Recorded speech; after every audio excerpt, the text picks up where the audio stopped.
So self-storage syndicated equities goal is to be having 8 million net rentable square feet under ownership and management. Hello, and thank you for joining us today on the Gentle Art of Crushing It show, where we focus on learning and sharing with our listeners all there is to know about how to create success in our lives. This show stands on the shoulders of giants. Our mission is to empower and inspire our listeners to create the life of their dreams whilst having a blast in the process. Let's celebrate life together. Welcome to the show. Hello and welcome to another episode of the Gentle Art of Crushing It. I am your host, Sean Graham, and today I have with me partner, friend of mine, Stephen Ware of Self-Storage Syndicated Equities. Stephen, welcome to the show. Thanks so much for having me, Sean. Yeah, for sure. I'm excited to have you on here, man. Yeah, I don't do a whole lot of these, so it's an honor and privilege to be hopping on here with you, but looking forward to diving in. Yeah, absolutely. So, we've gotten to know each other over the past couple of years here, and I know a decent amount about your background, but I really want to hear the whole story. So, I know you went to University of Illinois, Champaign, right?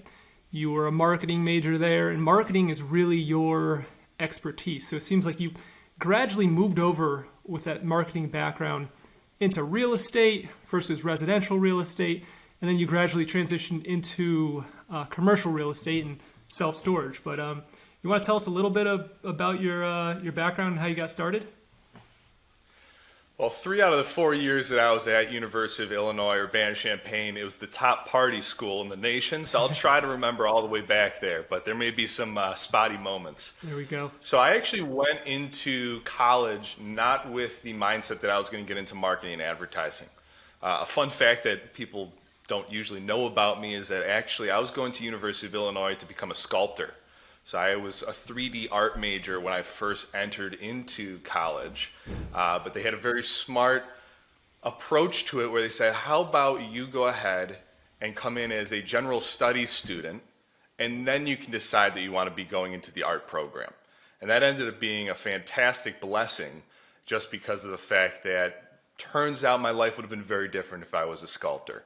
I don't think I was a particularly good sculptor to begin with, and certainly I would not be living the lifestyle that I am now if I was a starving artist. That's hilarious. So I entered into college with that general studies designation, and as part of that you had to go meet with a guidance counselor.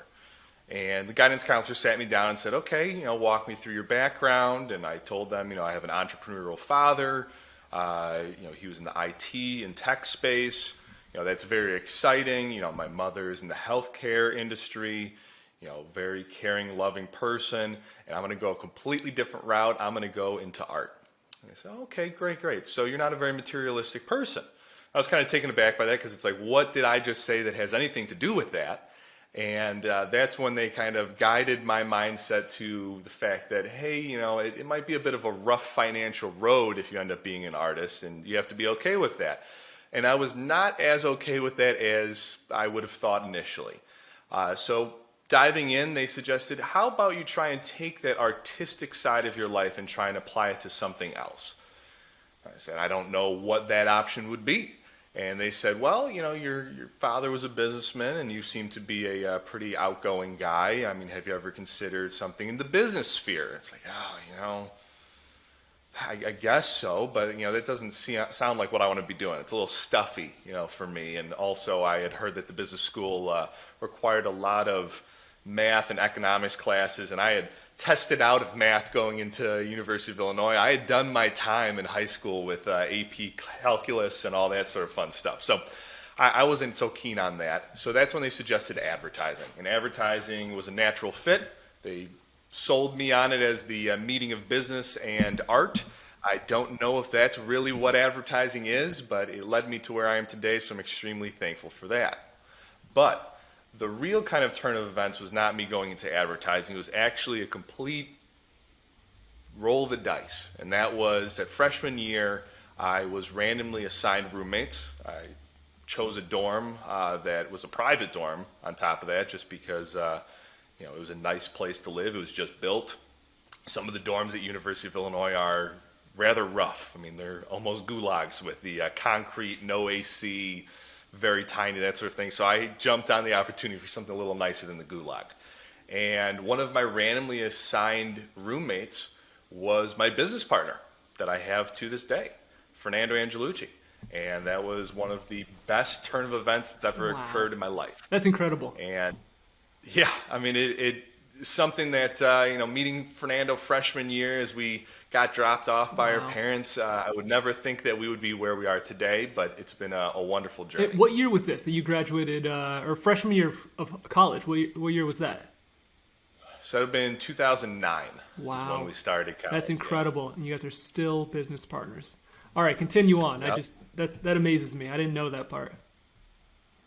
So Fernando's got a great story, so I won't step on his toes if you should ever have the pleasure of having him on, since he's the one that typically does the podcast for our company. But Fernando knew from a young age that he wanted to be doing real estate, but his parents wanted him to be getting a degree.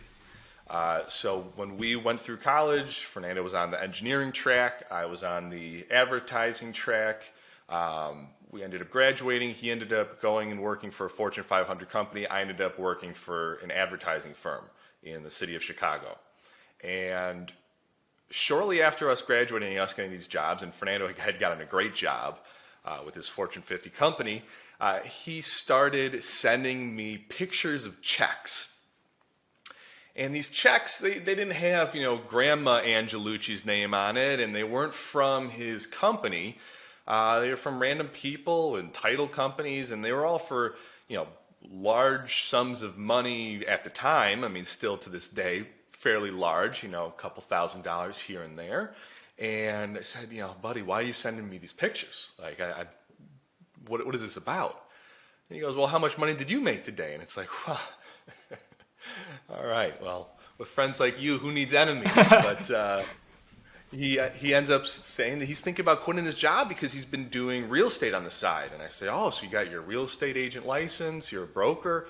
No, he was wholesaling residential properties, and he was getting, $2,500, $5,000 a clip. I was like, that sounds pretty darn good. At the time, I think I was making like $26,000 or $30,000 a year at my advertising job. So I was like, all right, I'm getting a fair amount of these pictures here. Like, I could be easily convinced.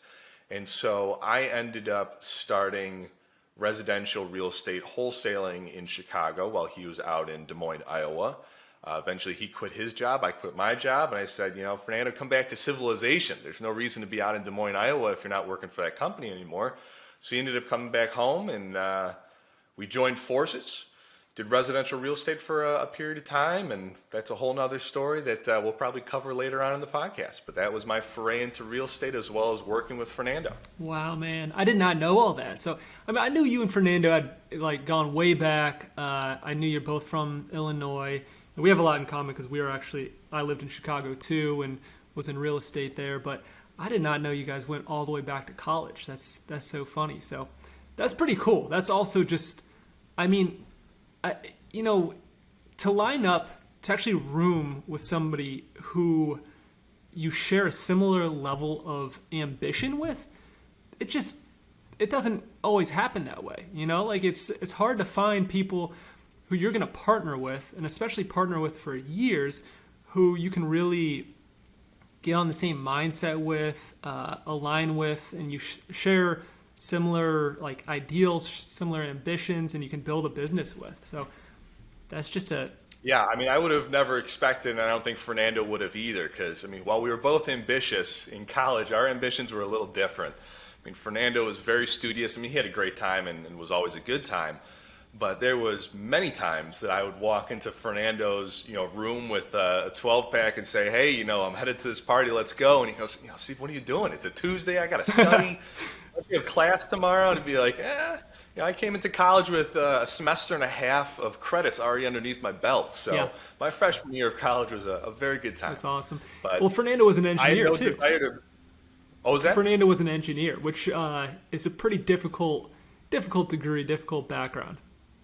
Very, especially at University of Illinois, which has got a great program. And U of I's advertising program's no slouch either. It was top 5 in the world when I was there. Wow. But that was one of those things where it's just kind of an odd journey that brings us to where we are, just because who would have thought that the engineering student and the advertising student would be eventually doing self-storage nationwide and buying it and selling it and developing it. I mean, I had no idea. Maybe Fernando had a little bit more of an idea than I, but It's really that's why cool. he is the CEO of the company. Yeah, very, very cool. So you kind of, I want to touch more on that transition, right? Because I remember we were talking before too. You were doing your advertising job, but you were driving Uber, right? To make extra Yeah. cash on the side. You were doing everything you can to make money, and so that's a lot of work. You're working two jobs, plus you're doing the real estate on the side, right? You're starting to wholesale. You're getting into the residential. How long did it take to fully transition over? What did that process look like? Yeah, it's a great question, Sean. So we'd gotten into real estate slightly different times just because Fernando had started before I did. And I started kind of the engine of marketing while I still had the advertising job. I mean, that could be a whole nother podcast in itself, because I was at the advertising firm at 1 o'clock in the morning using their industrial printer to print off 42,000 direct mail pieces for owners of single family homes and 2 units and 3 units around Chicagoland. And before anyone says, stealing, I did pay for my own toner and printer pages, and actually ended up paying for a maintenance guy to come, because one of the nights that I was doing these late night print jobs, the printer ended up breaking. Wow, So I made sure that printer was in better condition than I left that's it. funny. But while Fernando was still out in Iowa is when I started up, and yeah, I had boxes of letters from floor to ceiling in my condo, because that was a kind of a bold strategy. My only real estate experience up to that point was I had bought a condo, a year and a half out of school, and probably should have waited a little bit, but that's a whole nother story. But ended up having a place and needing to pay the mortgage on that. So the idea of quitting my low-paying job and jumping into something where no money was guaranteed, driving Uber certainly helped, just because it was a little bit predictable income there, but also just the network. I mean, kind of a funny twist of fate was me and Fernando at the point of this story were working together. Fernando was back in Chicago, and it took about 6 months before I saw even the first dollar of Yep. real estate money come in from a wholesale deal. Because I sent out 42,000 letters in the first 60 days, because I had reverse engineered from Fernando's numbers that he was doing out in Iowa. I said, okay, how many letters are you sending out? What's your response rate? Out of the response rate, how many appointments are you getting? How many appointments are leading to contracts? Contracts to assignment fees to, what is that amount? And from there, I was like, I want to make $250,000 in my first year. And how that all worked out was, okay, if you send out 42,000 letters, you'll make $250,000 in your first year if you have the same sort of metrics that Fernando was experiencing. Now, I didn't really think about, okay, well, Stephen, if you have the same metrics, how are you going to handle $250,000 in a year, all in 60 days, when you're by yourself, you've got no team surrounding you, you've never wholesaled a residential property, your only residential real estate experience is purchasing a condo. It was definitely building a parachute as you jumped out of the plane. Yeah. But fast forward, we start getting rather successful in residential real estate in Chicago and wholesaling. We switch over to commercial real estate as well, and we start actually buying some ourselves, primarily using creative financing, because we weren't very lendable, especially since Fernando and I both had funded our start of our businesses using credit card debt, where we would take out upwards of $125,000 in interest deferred or interest free Yep. credit card cash advances to pay for all these direct mail pieces and things like that. So I was still driving Uber just to have that kind of consistent money, and we're doing commercial, except commercial residential just isn't clicking. We're getting pretty burnt out just dealing with our tenants. A couple weeks prior to this fateful Uber ride, I had actually stormed one of our 6-unit buildings with a SWAT team Oh, wow. to deal with some shenanigans that were happening in a building that we were remodeling that we were doing some construction on. And so I'm driving Uber, and I pick up a passenger whose name is Casey. And I'm talking with Casey, and he's a very outgoing guy, and we've got a long ride, and he's asking me about, okay, so is Uber driving your primary means, or is it something that you're doing on the side for something else? I tell him, yeah, I'm actually in real estate, and he's like, well, go figure, I'm actually in real estate too. And it turns out he had a very similar story of a path, and he was just 5 years further along with it, and it was very successful. And so he's telling me about how he started off in residential, then moved to commercial residential, and then eventually he moved to self-storage. And he's a very hands-on guy. I mean, Casey had slept in one of the units of his self-storage facility when he first bought it, but he had made kind of his first big break by turning around this self-storage facility and selling it. And so he was focusing on more self-storage after that. And it was like, oh, that's fantastic. That was the first I kind of had ever heard of self-storage. Meanwhile, a couple weeks later, Fernando had went to a real estate conference, and they suggested he went to a different real estate conference. So he was now going to this real estate conference, had just finished up with one of the seminars. There was walking down the halls and had heard through one of the doors somebody say some ridiculous numbers. And he was like, okay, record scratch, ends up backpedaling, steps into the back of that room and listens. When the speaker's done talking, he goes up to the front and says, hey, if you can show me those numbers, I will buy whatever you're peddling. And so it's almost like that Wolf of Wall Street scene where, if you show me your pay stub for $70,000 last month, I will quit my job right now. And sure enough, the speaker shows some documentation, and Fernando goes, all right, we will buy your education program. So Fernando gets back from that conference, and I've been used to these sorts of calls of Fernando saying, oh, Stephen, we gotta take part in this education thing. It's gonna be great. And I'm like, okay, what is it this time? He goes, it's self-storage. Huh, yeah, I heard about that a couple weeks ago from one of my Uber passengers. I never really thought about it. He's like, oh, the numbers sound great. And I met this great guy, Scott Myers. And Scott Myers runs the Self-Storage Academy. I would recommend it to anybody that's trying to get into self-storage. We ended up going to a 3-day Self-Storage Academy kind of seminar. From there, we ended up joining the mentorship program, and to this day, we're a part of Scott's mastermind, and we're actually a part of a couple different masterminds that Scott's a member of. So we're so fortunate to have had him enter into our lives, and blessed to call him a friend on top of a mentor. Wow. And from there, we decided, commercial residential and single family residential has nothing on self-storage. It's the answer to our tenants and toilets and trash woes. And we jumped both feet in. Ended up doing some wholesaling and consulting before diving in and actually buying our first couple facilities. That's great. That's a great story right there. It's so funny, man. It was about a year ago, I went and I was implementing the EOS model, like through Traction, right? The entrepreneurial operating system. And I somehow got connected with this guy named Casey Cavell. And then we're doing this, and it's like, oh, this guy, he's an EOS implementer. He also has his background in self-storage. I'm like, this is perfect, like perfect fit. Let's go, come on, let's just set this whole thing up. And so we did some consulting work for a couple months there. And I found out like halfway through it, it's like, he did the same thing for Steven and Fernando. Like he helped Steven and Fernando get started. And I was just like, what a small world. Well, not exactly the same way, but Okay. That is, I forgot to add that point in the story.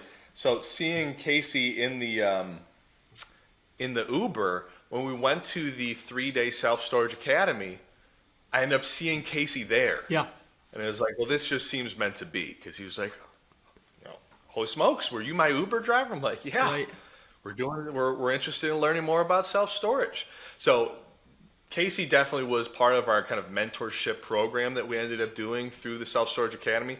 We ended up, we didn't use EOS through Casey at that time, but I know that Casey's a phenomenal EOS implementer. That's hilarious. Yeah, man. It's just so many like crossovers, and I don't know how that comes to be, but I mean, we never even hung out when we were in Chicago, right? Like I moved back to Michigan and stuff, but I was doing similar things. I wasn't wholesaling, but I was house hacking. So I'd buy a place like a 3-flat, bought one over in Forest Park, and I'd move into it and, rehab it, rent the units out, refinance, go somewhere else. And I did one in Indianapolis, and then that was just a disaster. Sure enough, I talked to Fernando later, and he's like, oh yeah, I did that too. Like, got completely out of that, like to go into self-storage.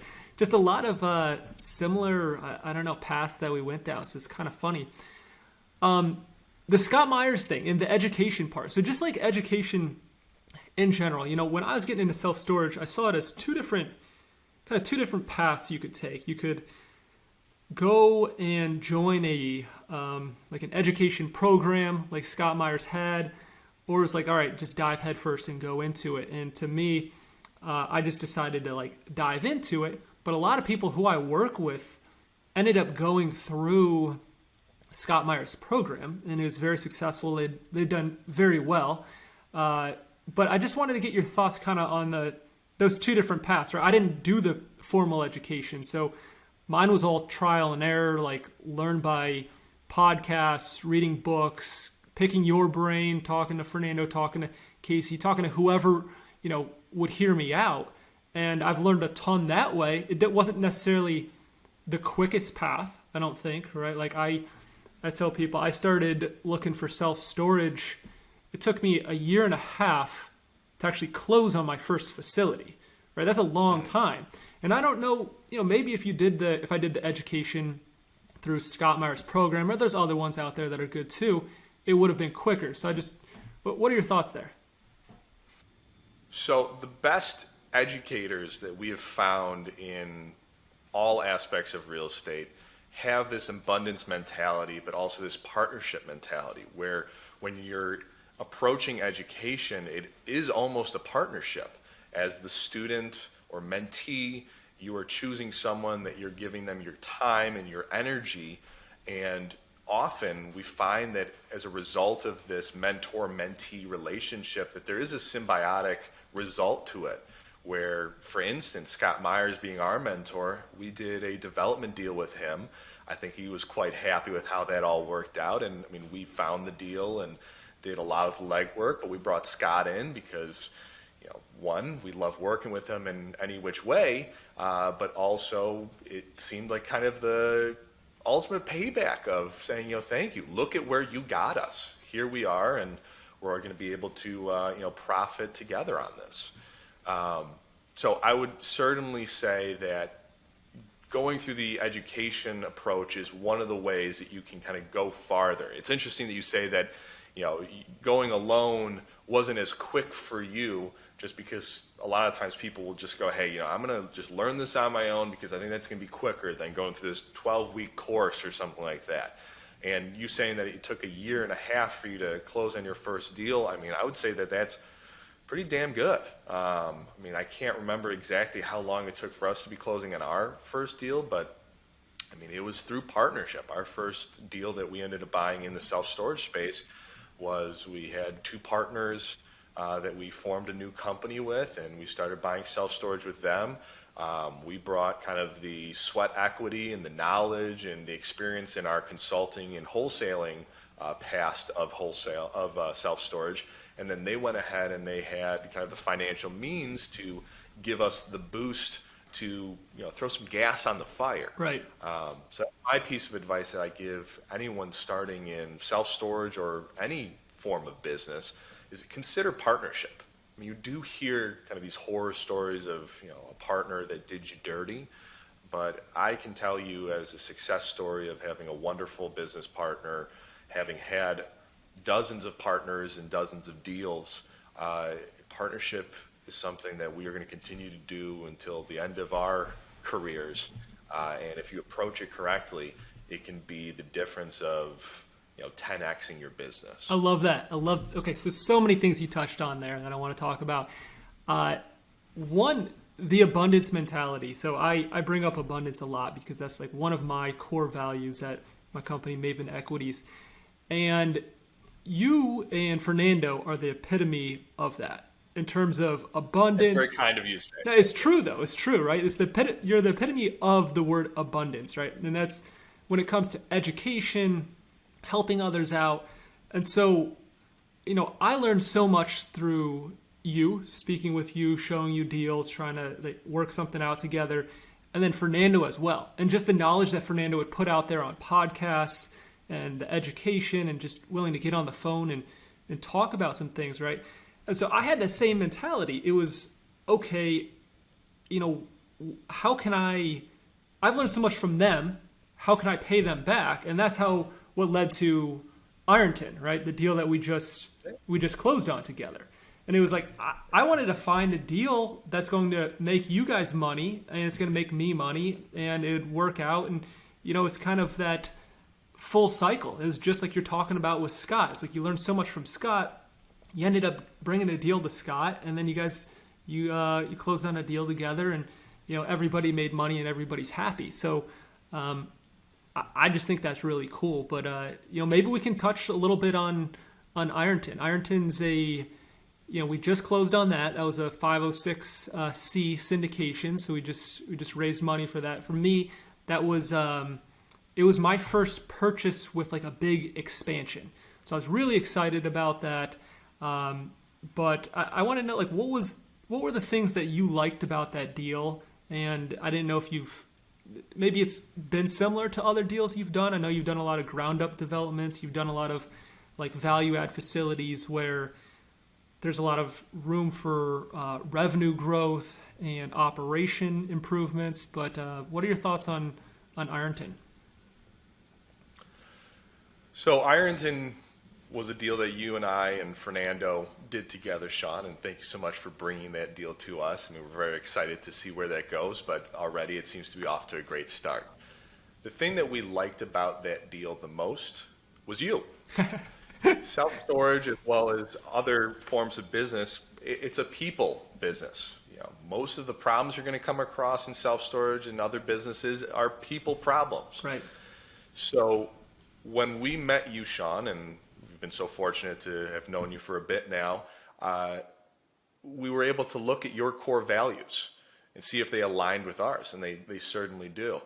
So we knew that we wanted to be working with you in some capacity, and it was just fortunate enough that that capacity ended up being this deal. And we hope it's going to be many more deals to come. Beyond that, looking at the actual fundamentals of the deal, it started off with the underwriting and analysis process. So the deal that we're talking about right now in Ironton, Ohio, was around 22,000 net rentable square feet when you brought it to us, and it had been built in 2019, located near the border of West Virginia, in Kentucky, and then obviously it's in Ohio. We like the Midwest. I mean, we're Midwest guys. We like the kind of balance between the operating expenses of self-storage facilities in the Midwest. We like the rental income that's able to come in the Midwest. You have a healthy population in most areas. You've got good job growth and industry in a lot of areas. It's an area of the country that has kind of temperate weather. I mean, it's not the border of Canada. So I mean, yes, there's snow, and yes, there are hot summers, but it's not as hot as say tip of Texas, and it's not as cold as tip of Maine. So we like that kind of middle ground. It does garner a desire for temperature controlled self-storage, was certainly an aspect of this deal as well. So we liked the location, and with self-storage, like other real estate, location. I mean, a vast majority of self-storage renters to this day still rely upon the visual of self-storage in choosing which self-storage facility they end up renting. And this facility was near two major roadways. It's off of a major highway, had good visibility. We're going to make the visibility even better with some bigger signage, and it's going to be a bigger facility as well. So we like that. One of the things that we try to preach is don't get too caught up in the upstream metrics of underwriting self-storage and at the risk of missing what those downstream metrics are. What I mean by that is too often people look at, say, supply index. Supply index is the net rentable square footage of self-storage available to every man, woman, and child. So net rentable self-storage per capita in a specific trade area. Now, the Self-Storage Almanac is a publication that gets released every year. I believe it's by like Newmark Knight Frank and like Storco, I think, are the companies that put it together. And it's basically like the census for self-storage, or the Holy Bible of self-storage, because it gives a lot of data that helps inform our decisions from a marketing standpoint as well as operational standpoint every single year when it comes out. And one of the things that they do is they take a survey of every self-storage facility that will respond and see what their occupancy levels are and also what their sizes are. And that helps kind of form this picture of what amount of self-storage equals what amount of occupancy. So the average kind of occupancy nationwide over the past couple of years for self-storage has been rattling around like 93, 94% occupancy. The average supply of self-storage has been around like 6 net rentable square feet per capita for the past couple of years. It's been a little bit more, a little bit less, that sort of thing.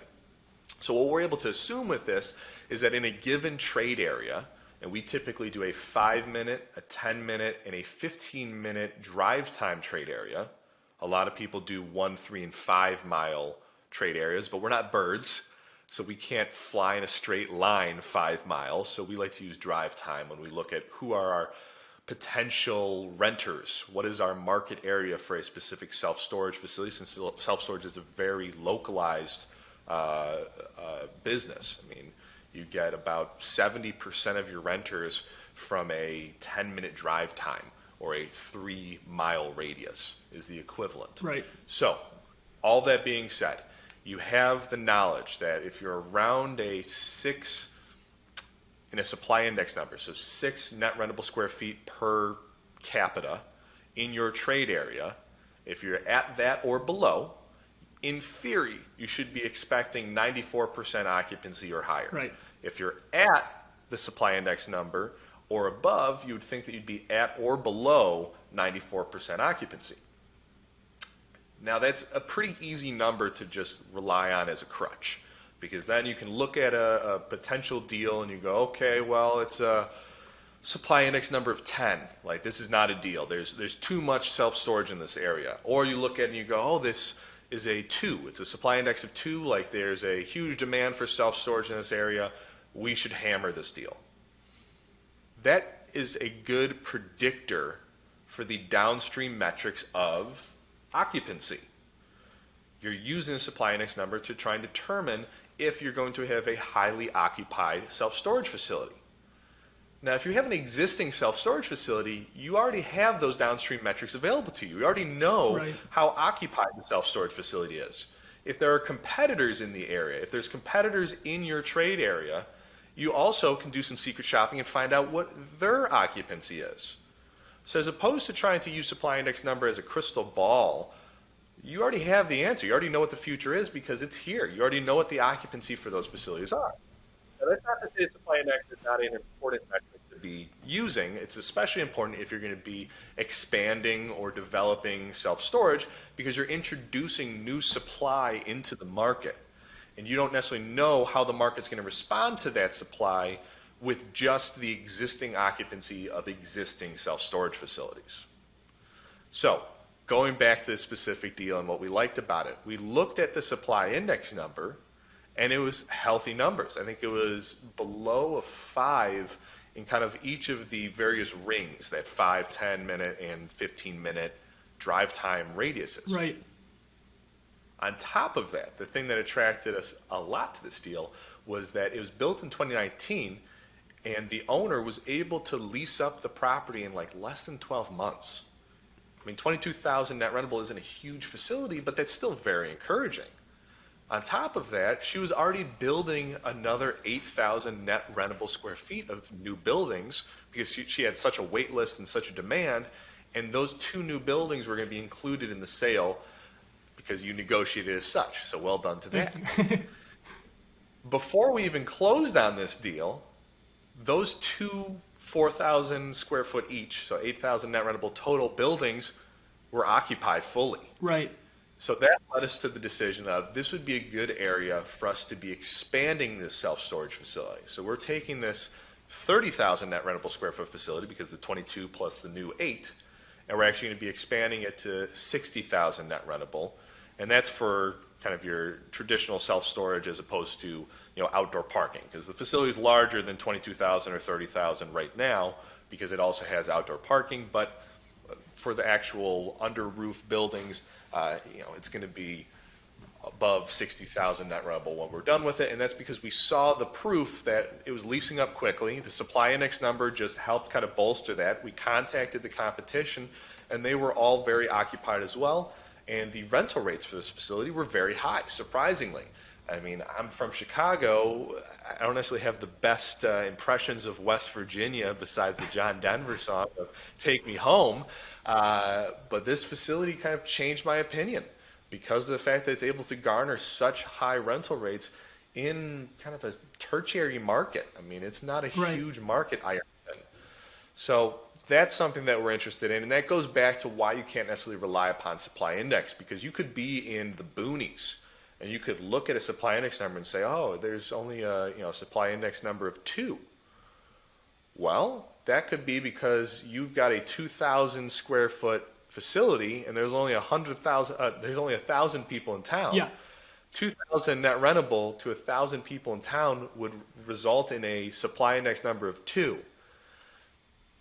Do you want to be taking that 2,000 square feet and making it into 6,000 square feet of self-storage? Is that a hot deal? No, it isn't. And on the flip side, we've come across deals where we've looked at the supply index number and it's a 12. Right. And we end up looking at all the competition as well as the historical occupancy for the self-storage facility. And we see that everyone's at 100% occupancy with wait lists. And at that point in time, we kind of say, supply index doesn't apply in this situation. This is an outlier. And so we have to approach it from a nuanced perspective. So when it comes to quality in these facilities, right, you've kind of transitioned from doing these smaller facilities, some of which you are wholesaling, some of which you're doing creative financing with, and you've really developed. Now you're doing full like Class A ground up developments. And so I wanted to know how you balance those, right? Because there's a lot of small facilities that you can make great money on, but they don't have the economies of scale, right? You have to be hands-on. Maybe you don't have to be like Casey where you're sleeping at the self-storage facility, but sometimes it can feel like that because you have to handle all the management, you have to handle the tenant communication, ensure it's within easy software solutions or StoreEdge or another self-storage platform, but it ends up being a lot of work. And so what I've seen personally is, I got started with some smaller facilities. There, a couple that are 12,000 square feet each. They've been great facilities. A lot of value add potential in them that we've executed on, but it's also a lot of work. It's a lot of hands-on work, and it deters you from growing your overall business and portfolio and finding great deals for investors and really focusing on that and being also able to pay a quality property manager to handle those things, because the revenue isn't high enough to really go outsource that for $2,000-$3,000 a month. It just doesn't make sense. So I guess, what are you focusing on now, and how have you moved away from these smaller deals and focused more on the bigger ones? It's a great question, Sean. So there's a couple things to cover with that. The first one is knowing what your goal is. Self-storage syndicated equities goal is to be having 1 billion net rentable square footage not 1 billion. It's 1 billion valuation, but it is going to be around 8 million net rentable square feet. 1 billion, that would be pretty cool. We'd be, owning the 5 largest self-storage companies in the world at that point. Right. No. So self-storage syndicated equities goal is to be having 8 million net rentable square feet under ownership and management. As a result of that, we have had to change what sort of self-storage facilities we are willing to approach. You're absolutely correct. The smaller self-storage facilities, the number one deterrent of them is the management of those facilities. Your two largest expenses for a self-storage facility are going to be the management cost and property taxes. Property taxes, that's very location dependent. It's proportional to the size of the facility in many cases. It's a result of local politics, things like that. And you can contest the taxes. There's things that can be done. With the management, though, there is a floor. There is a bare minimum that someone is willing to do something for you for. What we first did with our first facility, which was 16,000 net rentable, was we didn't have any sort of active management whatsoever. We had a sign on the side of the building that said, if you wanted to rent a unit, call this phone number or go online. If you are already renting a unit, call this phone number or go online. When you called the phone number, it actually went to my phone at first until we had enough facilities that we owned where we had someone answering phones and eventually had a call center. But at first it was me. And before I wanted to be answering every call, I had a voicemail box for that line. And that voicemail box would collect interested people, and once a day or once every couple of days I would return their calls and hope that they had gone online like the voicemail box had asked them to do, because a lot of them, if they didn't go online and if I didn't get back to them immediately, they would move on to the next facility. But that helped keep our management costs low, and it's a question of losing out on tenants versus the cost of more full-time management. And at that time, we had done the calculation where even if we lost a couple tenants, prospective tenants, I should say, it was still worth the savings of us just relying upon the sign and a voicemail box and our website allowing them to rent out units. Now you'd ask, okay, well, a lot of that stuff can be done over the phone or done online, but what about the physical access to the unit? That facility, that first facility, was not gated, it was not fenced. What we would do is we would put a lock and key in the back right-hand corner of any available unit, and every disc shackle lock had a spare key that we had, and whenever we wanted somebody to rent a unit, we would go ahead and tell them to go ahead and go into the vacant unit, grab their lock and key that we had put out for them. Now, you would wonder if there was any sort of pirate renters that occurred during the time of us owning that facility, and only one. And the fact of the matter was that we had a spare key to every single lock. So when we went by once a week and we saw that that unit was supposed to be unlocked, but it was locked, I was able to open it up, and sure enough, it was full of stolen bikes. Right. That was one way to get around it. Now, fast forward to today, where we want to be owning and operating 8 million net rentable square feet of self-storage. We can't have all of those facilities be 16,000 net rentable square foot facilities. We can't have all of them managed with a lock and key in the back right-hand corner. We have set ourselves up so that self-storage syndicated equities is able to operate in all size markets with all size self-storage facilities because of our experience with small facilities to start. So we've had experience now with 100,000+ net rentable square foot facilities, but we had our start in 16,000 net rentable square foot facilities. We're able to take the operation lessons we learned from that first facility, a reductive approach, trying to do the Occam's protocol of management. What is the least amount for the most effective result to management for self-storage? And apply that to the larger self-storage facilities as well. So what we have found is that the bare minimum self-storage facility that we can operate in a profitable fashion, meaning that we're getting cash flow on an ongoing basis as opposed to buying a self-storage facility just for appreciation, it's about 15,000 net rentable. So anything above 15,000 net rentable we think is a doable investment. How we manage the 15,000 net rentable square foot facility versus the 100,000 net rentable square foot facility is going to be different. but they're going to rely on those same principles of what results in kind of almost like a Maslow's hierarchy of needs. What does a renter want? They want convenience first and foremost. So we buy our self-storage facilities in convenient locations. We make sure that they're able to go ahead and rent units in a convenient manner. Now you may say, Stephen, that first self-storage facility you guys bought, you used a voicemail box and you weren't answering the phone all the time. That doesn't sound too convenient.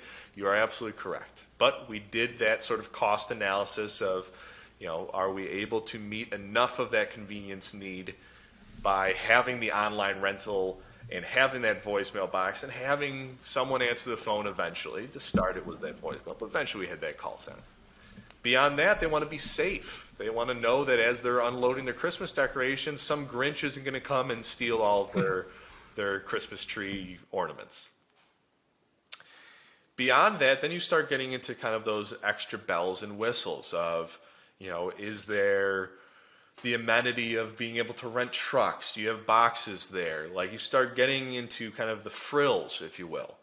But we approach our management from saying, how can we provide a convenient, safe, and secure environment to our renters?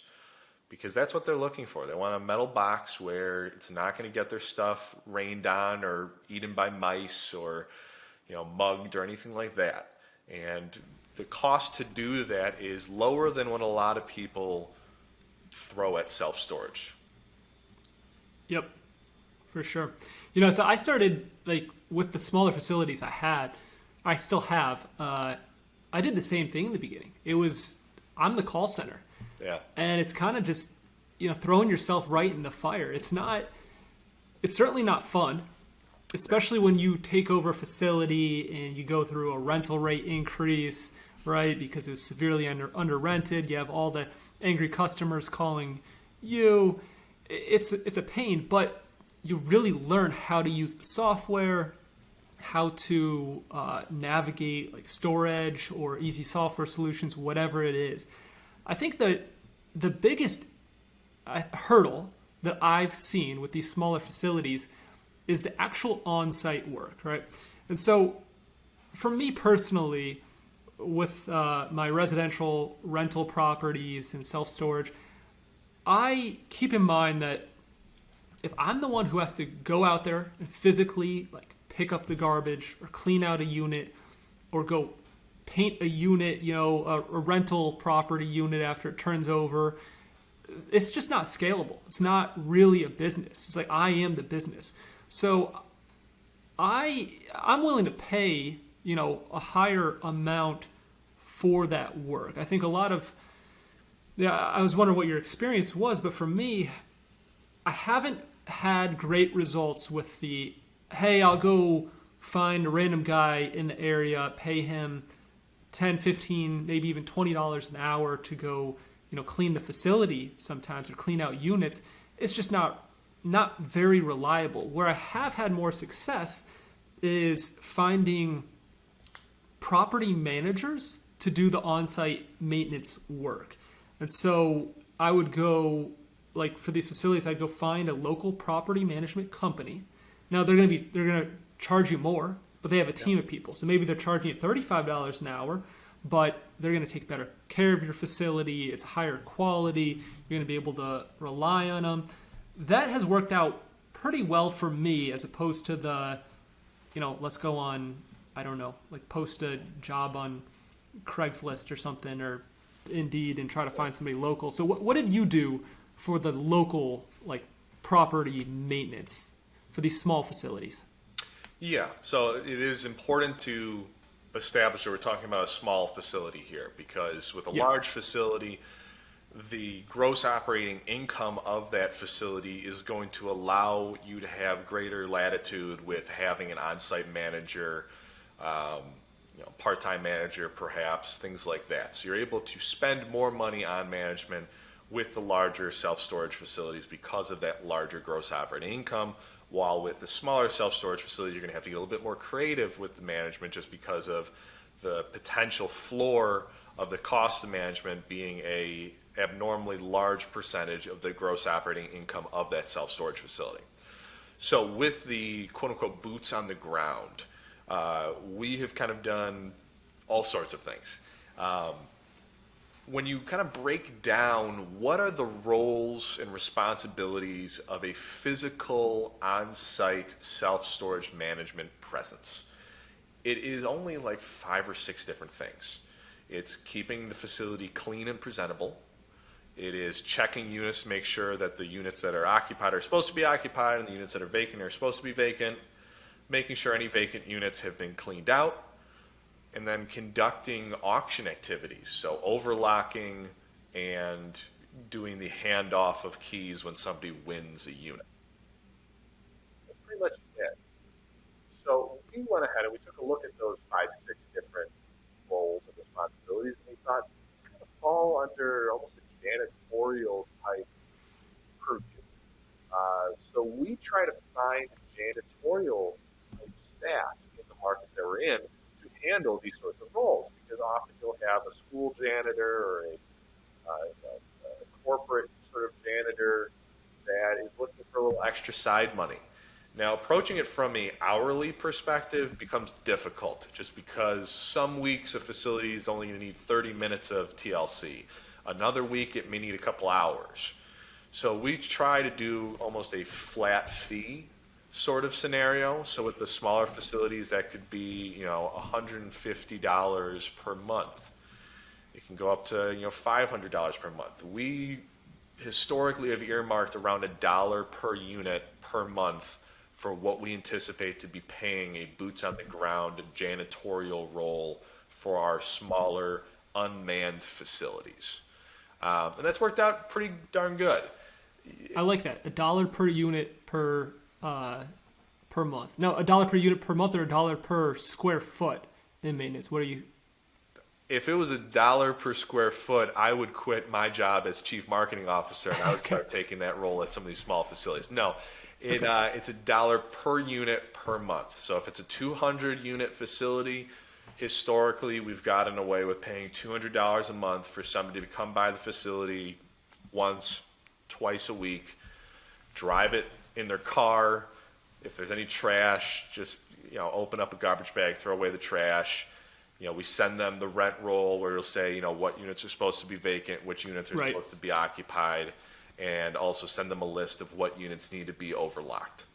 Yeah, that makes a lot of sense. No, $1 for these small facilities. If you're getting $1 per square foot in revenue, like oftentimes you're doing pretty good. So definitely don't want your expenses there. So I wanted to transition over. I asked some questions at the end, and I asked for any book recommendations and tech recommendations, and I just wanted to see, starting with the books, what do you have? What do you recommend? Oh, that's a great question. It's a hard one too. I'm going to come at it from a marketing perspective and then also just from a personal perspective. So I'm going to do 2 book recommendations if that's okay. The first one being They Ask, You Answer by Marcus Sheridan. So I'm the Chief Marketing Officer here at Self-Storage Syndicated Equities, and I like to think that even from our residential real estate roots till now, we've always been a marketing company. You're marketing for deals, you're marketing for investors, you're marketing for employees. We drive our marketing through content creation. When you're making content, when you're trying to approach content marketing, one of the biggest hurdles is what is the subject of that content? What am I going to do? I mean, self-storage is beautifully simplistic in comparison to many other businesses. So how much content can you really make about self-storage, even with 3 or 4 potential target audiences between buyers, sellers, investors, and employees? Well, Marcus Sheridan's book, They Ask You Answer, helps out with this because it approaches it from a perspective of almost an FAQ. What are going to be the objections? What are going to be the frequently asked questions that you experience as a business? And can you preemptively answer those questions through your content? Because then we pre-qualify anyone that interacts with our business through our content that we create. where instead of having to have 3 conversations for somebody to invest $500,000 in one of our syndications, we're only having 1 conversation because they had a lot of their initial questions answered by our content. They already feel like they know us, they trust us, they understand our business and our core values based on the content and the answers that we're putting out there into the world. So I would recommend that book for anyone regardless of what business they're in, but it certainly has worked quite well for us as syndicators of self-storage. I love that. The second book I'm sorry. Do you have any questions? No. I just wanted to touch on that because Fernando actually mentioned that book to me a couple months back, and I started reading it. I'm listening to it on Audible, and I'm about, I don't know, halfway, 2/3 through it. It's been a fantastic book, but I've been going slowly because I'm actively starting to implement that strategy, right? Like we're on here on a podcast, and it's content, right? It's content for people to get to know us, understand, learn a bit more about self-storage. It's like, okay, is this a type of deal you'd want to invest in or not? Social media as well. So the book's has been awesome. I just really appreciate your perspective as a marketing person with a marketing background, because as you've said it before, I've heard you say in an interview, if you really boil it down, you're a marketing company. Like, yes, you are a real estate company and you're a self-storage company, but in a lot of ways, the foundation of your company is marketing and getting good content out there. And I was just curious too, like, you have the content for your deals, right? Like, it's every deal. I love how you present your deals. You guys put together a great presentation. It's not like 2 hours long like somebody. You don't have like other people's. You don't have to be on there live because you record it and you present each deal on its own, and they're like 15-minute presentations, which are fantastic. You do a lot of the podcasts as well. Fernando does. Is there any other certain like content that you guys like to put out there? Well, another book that I could certainly recommend, but I'm not going to dive too deep into, is Pitch Anything. So Pitch Anything covers, presenting ideas in a compelling manner. And one of the things that they cover is that most people's attention span is 15 minutes or less. So I don't know how long this podcast is going to be, but if somebody's been listening to it or watching it from start to finish, hats off to you. I certainly have a shorter attention span than many people I meet. So with that in mind, the type of content that we like is short form content. When we do create longer form content, we approach a snout to tail methodology for how we use that content. So for instance, this podcast right here, if this podcast is going to be 45 minutes long, I mean, there's at least 3 pieces of content in there just by having 3 different segments of this podcast at 15 minutes. In theory, we end up creating dozens and dozens of pieces of content from a 45-minute piece of content, because we're able to break it down into more snack size morsels, where it'll be sound bites, it'll be still imagery where it's a quote, we'll do infographics. So just don't waste anything. I mean, you want to be approaching it from a holistic approach where, somebody may be using the restroom and they only have 60 seconds of time, and you can still get something across to them that you maybe would not have been able to get across to them if it was an hour long. Sure. Yep. That's awesome. Cool. I like that. Thanks for expanding.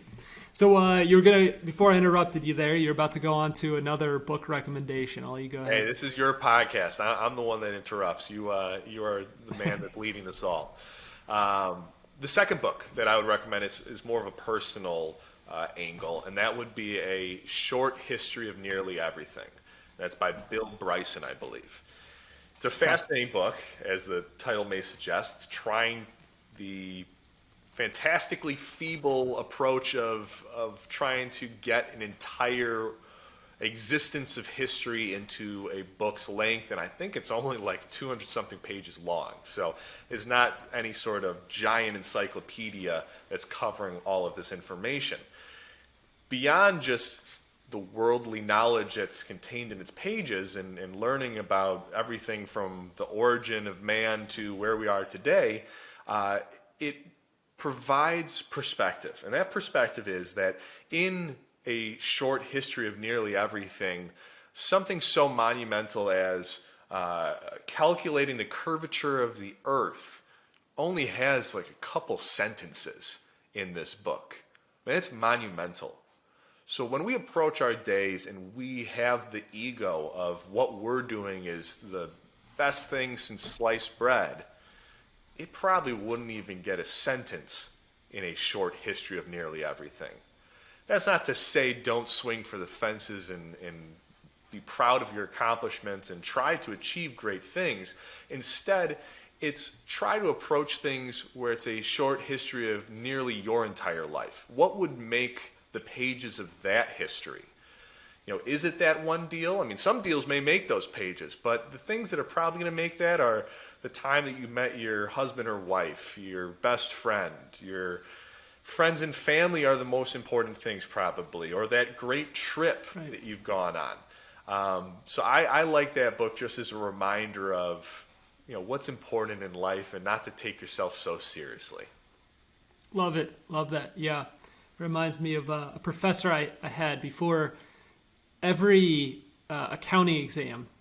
He would put up on the board a breakdown of what this exam, the percentage of your overall like undergraduate college GPA, what percentage of this exam was it? Because people would be freaking out about the exam. Yeah. And it's like, look, in the big picture, it's just like a drop in the hat. This exam isn't anything. So I like that though, because it really it's a way to take a step back and really put life into perspective. So I've heard of that book before. I'm definitely going to put it on my list to read. Tech recommendations. Any specific things you've been using lately that you like? Yeah, I mean, we approach our tech stack for our company, once again, from kind of a reductive perspective. I mean, we did an audit probably a year or two ago, and it ended up being this giant list of all the different technologies that we're using, and it was mind-boggling, especially when you start tacking on the subscription costs associated with those services. Software and hardware. Software, I would recommend Lucidchart. We are big into process mapping, just as a part of the process of scaling, that you map out the various tasks and roles and responsibilities of your organization. And Lucidchart is a free service. There's also a pro version, but it allows for you to put in a visual manner with arrows and option trees and things like that. And it's easily shareable. It's easily edited. So that's what we like to use to kind of start with the ideation process of how do we best approach a given role, responsibility, task, process, procedure, things like that. And it definitely helps out the whole entrepreneurial operating system that you referenced earlier, or EOS, where you can find in Traction by Gino Wickman, I believe. Yep. So that's my software recommendation. Hardware recommendation is going to come off as like an old man sort of thing, where it's like, have you guys seen these cell phones where they don't have a cord attached to them? I would recommend AirPods. There's very few hardware technological advances that I've experienced in my lifetime that I have found to be as enjoyable as the jump from corded headphones to the level that we have now of like AirPods. I mean, my father was a tech IT entrepreneur. So, I mean, as soon as, personal home computers came out, we had that. Internet, broadband, like we were ahead of the curve every step of the way. I mean, my first cell phone was a Palm Trio.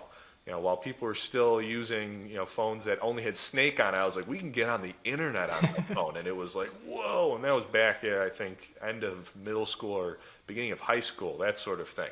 Yeah. That was pretty cool. But a couple years ago when they came out with the first AirPods, and it was no more the, plastic halo with the ears and the giant arm with the headphone thing, or the clunky Bluetooth where it makes it look like you're RoboCop, and now we just have these little buds in your ears and it seamlessly connects to your phone, and great call quality, great sound quality, fits right in your pocket in a little Tic Tac case. I mean, that's above and beyond my favorite piece of hardware to this day. No, I love both those. As you can see, I got the AirPods in right now. There you go. It's like an app. I had a hard time like hooking them up to the computer because it's like it just goes to your phone. But once I figured that out, I was like, oh, this is great. So I'm listening to you through the AirPods and then talking to you through the mic. But the AirPods are great. It's such a simple thing. Just getting rid of the cord makes a huge difference, though. Huge. And then the Lucid charts, I actually use it. That's a good one. It kind of, it's one of those things that, for me, it's fallen off the map but then it's like you reminding me, you talking about it, it's like, yeah, I really do need to go back and put more processes in where I'm using the charts and show that visual. I mean, the members of my team, when we're looking at deals and what qualifies, what doesn't, it's just a flow chart, which I built on Lucid Charts, and it helps them say yes or no to a certain question. And if it's yes, then they continue on to the next question. If it's no, then that's it. Like, stop analyzing the deal. It doesn't work. It's going to be a pass. And that saves me time. It saves the company time, saves everybody money. So, I mean, you can do, that's just one example, but you can do a million things with Lucid Charts. So I really like that. It's been great having you on here. I really appreciate your time. I thank you again for getting on, and maybe we'll do this again. If the audience wants to connect with you or support you in any way, what's the best way of doing that? Well, you can find us on social media as well as the internet in general. It's Self-Storage Syndicated Equities. So that's SSSE.com, 3 S's, E.com. Self-Storage Syndicated Equities. And we're usually some variation of Triple SE or Self-Storage Syndicated Equities on any of our social media. And you can find our educational content there. You can invest with us. You can partner with us. You can sell your self-storage facilities to us. But if you're trying to reach me specifically, that would be Steven, Steven, at SSSE.com. Steven at SSSE.com. Thanks so much for having me, Sean. Awesome. All right. Thanks, Steven. Really appreciate it. Well, there you have it, ladies and gentlemen. Another episode of The Gentle Art of Crushing It. It was an amazing episode. We know we sure learned a lot, and we hope you did as well. We want to take a second and thank you so much for viewing or listening to this episode. And please just know that we only ask for one favor, and that is to make this life magnificent. Thank you, and have a wonderful day.